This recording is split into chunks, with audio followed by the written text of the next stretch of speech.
Эгерде чындыгында эле мисалы жалпыга маалымдоо каражаттары чагылдырган маалымат чын болсо, анан эгерде чын болбосо, буну өздөрүнүн абирине койдук. Эң негизгиси биздин президентибиз Жапаров Садыр Нуркожоевич өзү дагы ушул нерсеге мисалы президент катары же жаран катары бир оюн айтып койсун.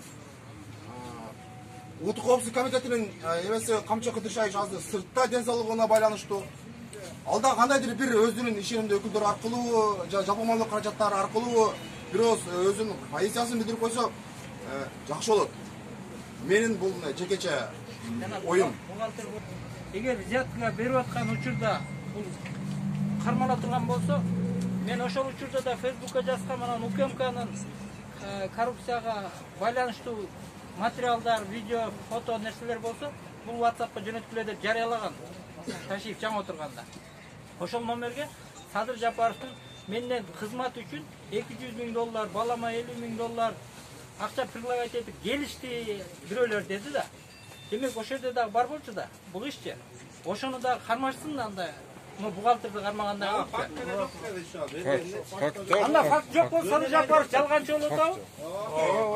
Эми мени жаман көрбөйлү, урматтуу Садыр Жапаровдун колдоочулары. Жеп азыр кичине басаңдап калды, мурда Садыр Жапаров. Баарыбыз да Садыр Жапаровдун колдоочулары.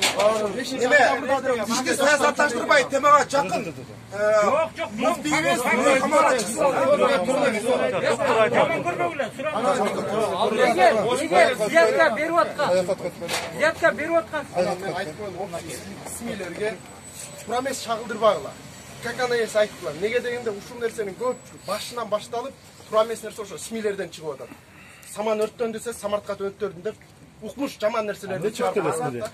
Кайсы маалымат чыкты эле? Любой маалымат. Көпчүлүгү мен барым жок. Ар бир атын айтпай эле коеюн, бирок көпчүлүк СМИлер ошондой кылып чыгарып атат да, бул промес. Анан ошол эле биздин муфтийибизге адилетсиздик эме кылып атат. Анткени биз аз эле элбиз. Ким кандай экенин жакшы билебиз. Бул жакта мисалга ал билсин, ал териштирсин деген менен ичара байланышып эле жүрөбүз, саламдашып эле жүрөбүз. Ошол эле жогорудагылар, ошол эле ылдыйдагылар карапайым эл делечи. Ошол үчүн ким кара экенин жакшы эле билебиз. А бул түп-түз эле каралуу болуп атат. Ошого биз жол бербейбиз. И ушунун баары жөн эле бирөөнү актап ийели деп эле чыккан жокпуз. Адилеттүүлүк үчүн. Ошого иншалла адилеттүүлүк болсун. Садыр Жапаровго үмүтүбүз чоң болчу, үмүтүбүз акталсын. Биз өлкөнүн келечеги үчүн ишегенибиз бир гана эле Жапаров Садыр болгон. Азыр деле мисалга биз бул жакта деле кандай эме эч нерсеге коркпой эле чыгып атабыз. Неге анткени биз айта турган сөзүбүз бар. Унчукпай жатып алып үйдө комментарий жазып отурганга биздин жарабайт. Кечинде ушул маалыматты окуганда мындай уйкум келген жок. Бул жакта баарынын эле уйкусу келген жок. Промес да бул. Ишо ал жөн эле бир көчөдөгү бирөө эмес барып камап койгудай. Бул 90% же 90%дан көбүрөөк мусулман элинин муфтийи. Ага суйурмат болуш керек. Же бир биз Россияда болсок, башка жерде болсок, аларга ошондой мамиле кылса болот. А бул мусулман өлкөсү болуп атат. Андай туура эмес.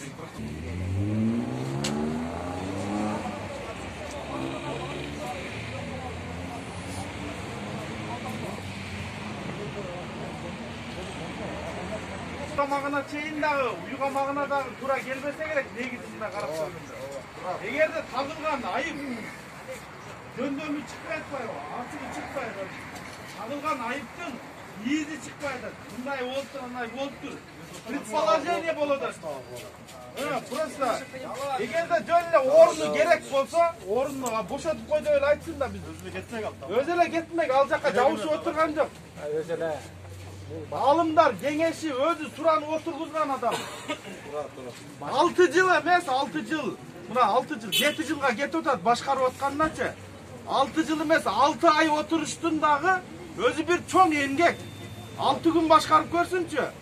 Эң чулгандуу, эң көйгөйлүү багыт деп эсептесек болот. Бул дин багытынчы. Өзүңүздөр билесиздер, дүйнө жүзүндө ошол антитерроризм, наркы берки деп ошо террористтерге өтө бир серьезный карай турган иш да бул. 6 күн муфти болуп отуруш кыйын. 6 жыл эмес, 6 ай дейин, 6 ай.